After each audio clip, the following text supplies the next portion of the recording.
당신은 나의 목적입니다. 또 이렇게 축복해 줄까요? 당신이 나의 예배입니다. 당신 나의 교회입니다. 오늘은 신앙의 순수성을 지키라는 제목으로 말씀 나누겠습니다. 눈치채신 분이 계실지 모르지만 우리는 올해 1월 1일 신년 예배를 시작으로 요한복음을 쭉 말씀 나누고 있습니다. 그런데 오늘 본문 요한복음 1장 43절에서 49절 작년에 한번 말씀 나눈 적이 있어요. 그래서 그냥 넘어가려고 했는데 그 당시 말씀을 다시 묵상해 보니 이번 주 꼭 우리에게 필요한 말씀이라는 확신이 들었습니다. 그러므로 오늘 본문을 뛰어넘지 않고 그대로 나누겠습니다. 그만큼 중요하게 여기시고 가슴에 새기시기를 소망합니다.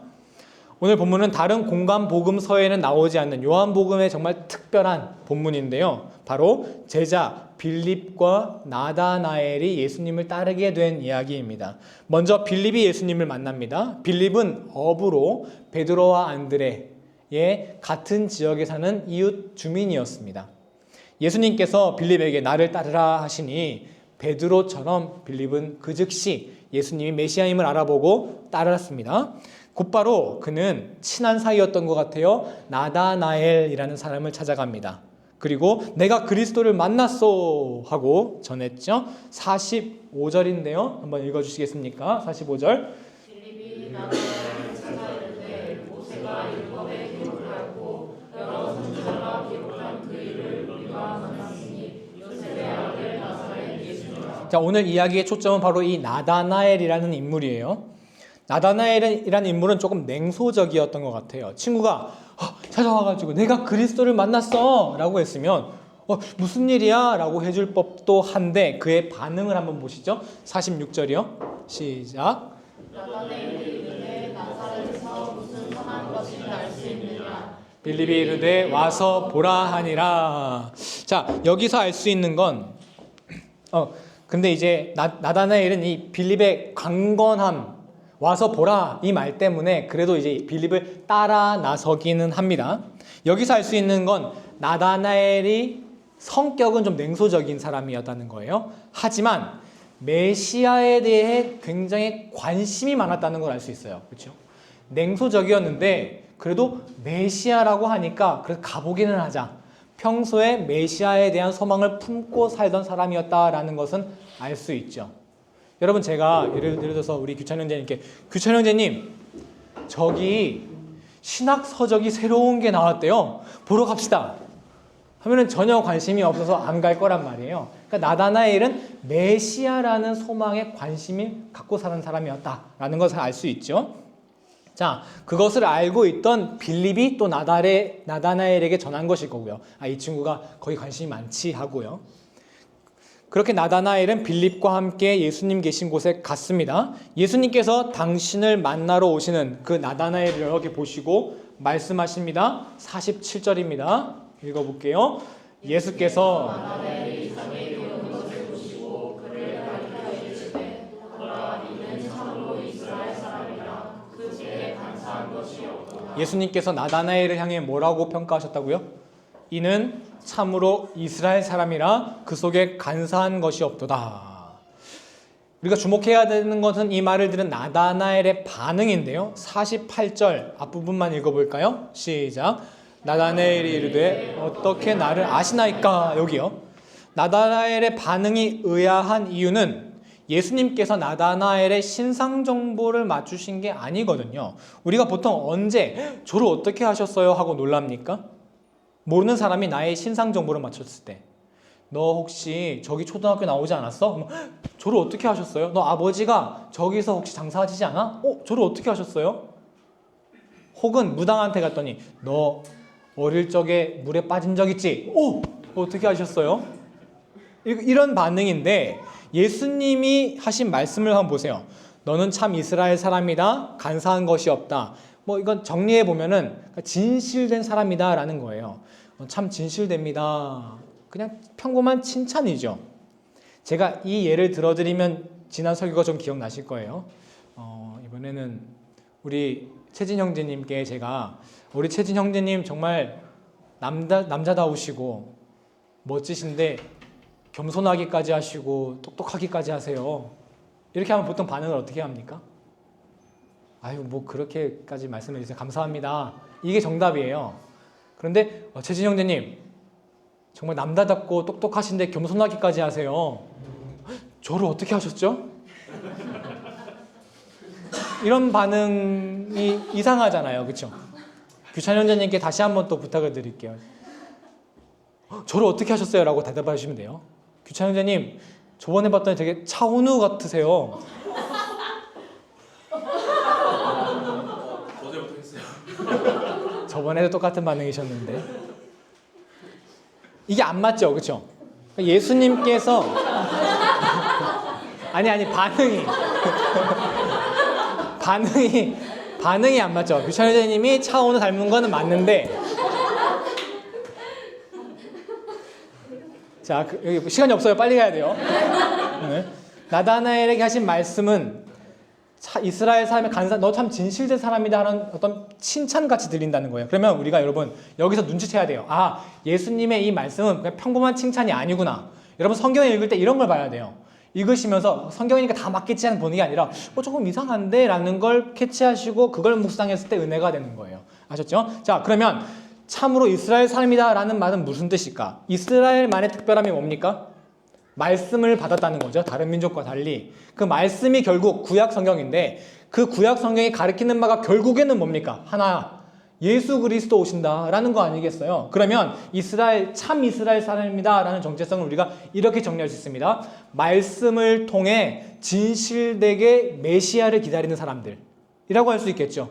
이스라엘 사람들의 정체성을 실제로 당시 사람들이 메시아를 기다렸고요. 그럼 정리합니다. 예수님께서 말씀하신 너는 참 이스라엘 사람이고 간사한 것이 없다라는 말씀은 뭐예요? 두루뭉술한 칭찬이 아니라 어떤 정확한 목표가 있는 거예요. 너 참 진실되게 메시아를 기다리고 있구나라고 말이죠.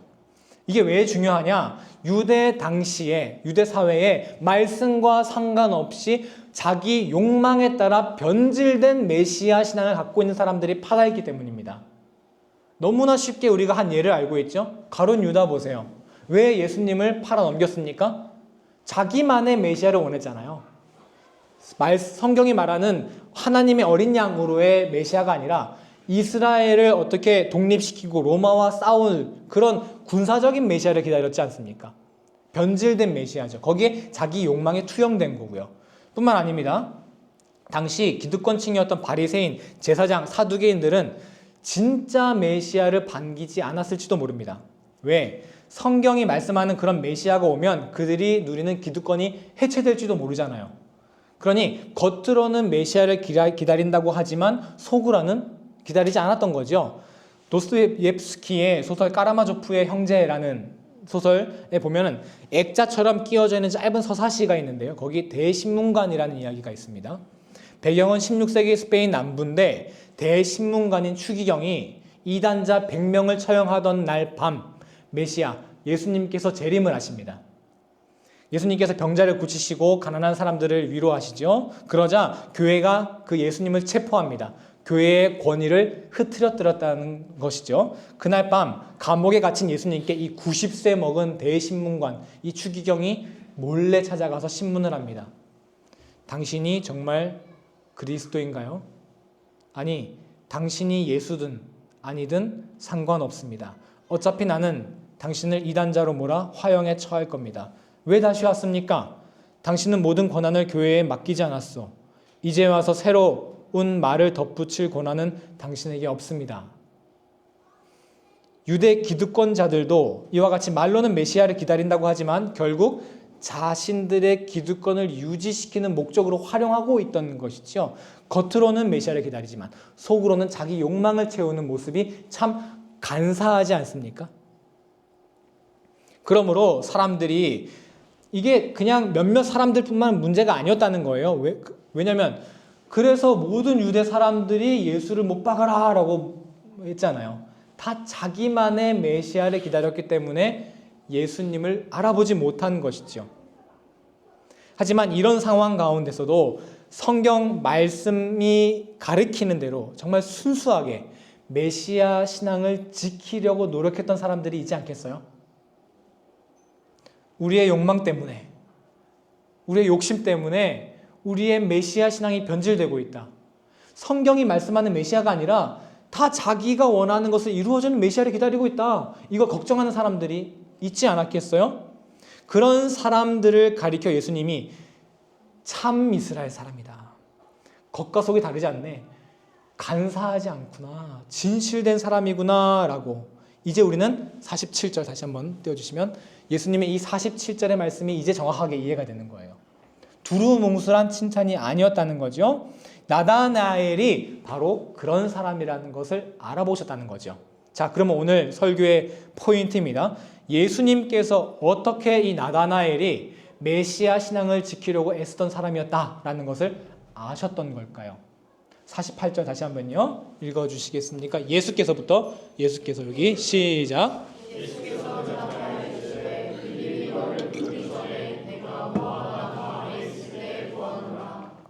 여기서 힌트는 무화과 나무 아래라는 것밖에 없어요. 왜 무화과 나무 아래가 힌트가 될까요? 유대인들은 성전이 무너진 후에 각 지역마다 회당으로 모였습니다. 거기서 말씀을 나누고 기도를 하는 거죠. 그런데 갈릴리 같이 깊은 산골까지는 건물로 된 회당이 있을 필요가 없잖아요. 그런데 유대는 사막, 아주 뜨거운 곳 아닙니까? 그래서 항상 무화과 나무 그늘 아래에 모여서 기도하고 말씀을 나눴던 거죠. 그런데 그러므로 이제 무화과 나무 아래는 무슨 뜻입니까? 하나님의 뜻을 구하는 곳, 기도하는 곳이라는 의미입니다. 그런데 그곳에 누구밖에 없던 거예요? 나다나엘밖에 없던 거예요. 다른 사람들은 하나님의 뜻을 구하지 않고 자기의 뜻을 구하기 위해 이리저리 흩어졌던 것이죠. 하지만 나다나엘만큼은 그 장소, 그 시간에서 기도를 지켰습니다. 예수님께서는 그 나다나엘의 무엇을 보시고? 기도를 보시고, 아, 이 친구의 신앙은 진실되구나. 변질되지 않았구나. 순수하구나 라는 것이죠. 여기 성경은 오늘 우리에게 가르쳐 주시는 진리를 여러분 받으십시오. 우리의 신앙이 변질되지 않고 진실함과 순수성을 지킬 수 있는 방법은 오직 기도밖에 없습니다. 이것을 반대로 말하면 이렇습니다. 기도하지 않는다면, 우리에게 기도가 신앙의 밑바탕이 되지 않는다면 우리의 신앙은 그 진실함과 순수성을 잃어버릴 수밖에 없습니다. 신앙의 진실함과 순수성이 잃어버린다는 것은 구체적으로 무엇을 의미하겠습니까? 우리가 처음 신앙을 품었던 그 처음 목적, 신앙의 본질, 그 목표를 잃어버리고 결국 신앙을 내 개인 욕망을 채우는 수단으로 활용하게 된다는 것입니다. 오늘 나다나엘의 이야기는 우리에게 목놓아 호소하고 있습니다. 신앙이 개인의 욕망으로 변질되는 것을 막는 길은 뭐밖에 없다? 기도밖에 없다. 그래서 여러분, 기도가 신앙의 가장 기본 바탕인 것입니다. 신학생 때 참 여러 군데 청소년 어린이부 여름 성경학교 캠프를 다니는데요. 친구들, 선후배들 간에 이제 작은 교회듯이 막 도와주면서 함께 이렇게 막 돕는 거예요. 어느 교회였는지 정확하게 기억이 안 나는데 정말 기억나는 장면이 하나 있습니다. 여름 수련회 가면 가장 하이라이트가 뭡니까? 가장 중요한 시간. 저녁 집회잖아요. 저녁 집회 이제 전에 이제 저녁을 먹고 다 쉬는 시간이었어요. 넓은 예배당에 방석이 쫙 깔려 있는데 몇몇 학생들, 고2, 고3대 모인 학생들이 방석을 잡고 막 기도를 하고 있더라고요. 야, 참 집회 시작되기 전인데 참 대단하다 하고 넘겼어요. 그리고 이제 저도 밖에 막 놀다가 다시 들어왔는데 이 친구들이 이번에 다른 방석을 잡고 막 기도를 하고 있더라고요. 가만히 보니까 점점 옮겨 다니면서 방석을 잡고 기도를 해요. 이게 뭔 일인가 나중에 물어봤어요. 봤더니까 고2, 고3 학생들이, 그 교회 리더들이, 선배들이, 근데 우리 후배 친구들 하나님 만나야 되는데, 예수님 만나야 되는데 간절한 마음으로 저녁에 금식을 하고요. 이 3일 동안 금식을 하고 그 저녁 시간에 함께 모여서 기도를 하고, 그 아이들이 여기에 앉을 아이가 은혜 받았으면 좋겠다라는 마음으로 그 방석을 붙잡고 일일이 다 하나하나 기도를 하는 거였더라고요. 정말 충격적인 감동이었습니다. 이 친구들은 수련회의 본질을 꿰뚫고 있었어요. 하나님을 만나야 한다. 이들의 순수한 신앙이 본능적으로 알게 한 겁니다. 기도밖에 없다. 우리 후배들 하나님 만나게 하는 방법은 기도밖에 없다. 저는 2025년을 시작하며 우리 교회의 비전을 이렇게 제시했습니다. 빛을 품고 담을 넘어. 하나 있죠? 그 그림이 있죠? 빛은 예수님이신 말씀을 의미했고, 담을 넘는다는 것은 이제 우리 안에 받은 은혜를 교회 밖으로 나누자는 의미였습니다. 이는 우리 교회의 지경을 조금 넓혀도 될 것 같다는 판단이었고, 그 판단의 근거는 예배였습니다. 우리 예배가 이제 말씀의 튼튼한 기반 위에 놓였다는 판단 말입니다. 하지만 저는 여러 부분에서 예배의 본질이 방해받고 우리의 신앙의 순수한 목적이 위협받고 있음을 느낍니다. 그리고 그것이 저의 교만에서 비롯된 부족함이라는 사실을 깨닫습니다. 얼마 전에 이제 기도가 부족한 것 같다. 그래서 라이프치히에 있는 기도하우스라는 것이 있더라고요. 마침 사순절을 맞아서 24시간 릴레이 기도를 하고 있더라고요. 한 사람씩 1시간씩 맡아가지고 계속 기도하는, 거기서 이제 담당자가 있으면 자유롭게 가서 이제 기도를 해도 되는 거였어요. 그래서 기도를 하는데 이제 그분이 짧은 메시지를 전하셨는데, 내 집은 기도하는 집이라라는 예수님의 말씀이셨습니다. 머리가 탁 맞은 것 같았습니다. 그렇구나. 저는 이제 교만하게 그래도 우리 교회가 이제 예배가 잘 섰다. 그리고 제가 솔직히 말해서 제가 절대 뭐 남들보다 설교를 잘한다 이렇게 생각하지 않습니다. 하지만 그래도 제가 적절한 말씀을 잘 전하고 적절한 말씀 전하고 있다, 이런 마음의 교만이 좀 있었어요. 그래서 우리 교회가 더 건강하게 예배를 드릴 수 있는 거다라는 그런 마음이 있었는데, 최근에 혹시 어떤 다른 문제로 예배에 집중하시기 어려웠고 예배에서 은혜를 누리기 어려운 분이 계셨다면 여러분 이해해 주시면 좋겠습니다. 제가 교만하고 기도가 부족했던 탓입니다. 재작년이죠. 우리 전건수 이보미 성도님 가정에 오시면서 원래 항상 함께 드렸던 우리 최일섭 형제님, 이찬현 집사님만 이렇게 예배드려서 교회라고 솔직히 하기 좀 뭐했어요. 교회라고 안 하고 이제 신앙 공동체, 예배 공동체 이렇게 불렀거든요. 근데 이제 예배 공동체 부르면 오히려 이상하잖아요. 교회라고 부를 법 하잖아요. 이분들이 원흉인데, 이분들이 오시기 시작하면서 뭔가 분위기가 좀 바뀌었어요. 그렇죠? 바뀌고 또 약간 이상하게 갑자기 이렇게 또 대싸우고 멀리에서도 이렇게 예배 오고, 그러니까 이제 그동안 제가 철칙이 있었어요. 뭐였냐면 예배 드리는 사진이나 성도 단체 사진 이런 거 절대 안 찍는다. 이게 다 자랑이거든요. 제가 딱 찍어 다 인스타그램 올리면은 그리고 절대 예배 인원수를 머릿속으로 대충이라도 세지 않았어요.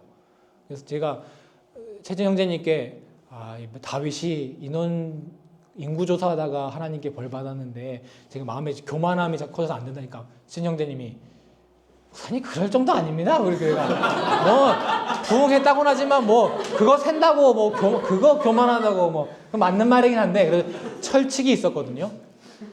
그런데 최근에 제가 별로 화가 많은 사람이 아닌데 별로 원하는 게 별로 없어서, 근데 최근에 자꾸 화가 자꾸 나는 거예요. 우리 교회를 생각하면서 왜 자꾸 이렇게 화가 많아졌을까 생각하니까 인원수는 세지 않았지만 제가 원하는 예배의 모습이 딱 이제 생겨버린 거예요. 이런 형태가 되는데 그게 방해받으면 그게 짜증이 나는 거야. 변질된 거죠. 순수한 목적을 잃어버리고 거기에 제 욕망이 자꾸 투영되는 거죠. 왜요? 근데 내가 그 정도 좀 교만하고 내 욕심 있는 건 뭐 어쩔 거야, 그죠? 그건 내 성격인데, 내가 타고난 건데, 그건 뭐라고 하지 마세요. 문제는 뭐예요? 기도가 없었다는 거죠. 그 변질을 지킬 수 있는 유일한 방법이 뭐라고요? 기도밖에 없다고요. 여러분 함께 제 기도가 다시 한번 혹시 예배에 나오시기 조금 불편한 마음이 드시는 그런 사연들 있으셨습니까?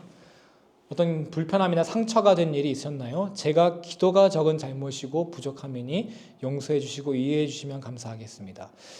그렇다고 뭐 예배의 모든 가치를 우리가 맞춰야 되겠습니까? 아닙니다. 예배도 결국 하나의 형식입니다. 무엇을 위한? 하나님의 자녀답게 살기 위한 형식. 제가 지금 무엇을, 그러면 만약에 하나님의 자녀, 예배 막 잘 드리자고 하나님의 자녀다운 모습을 잃어버린다면 예배 안 드리는 게 낫죠.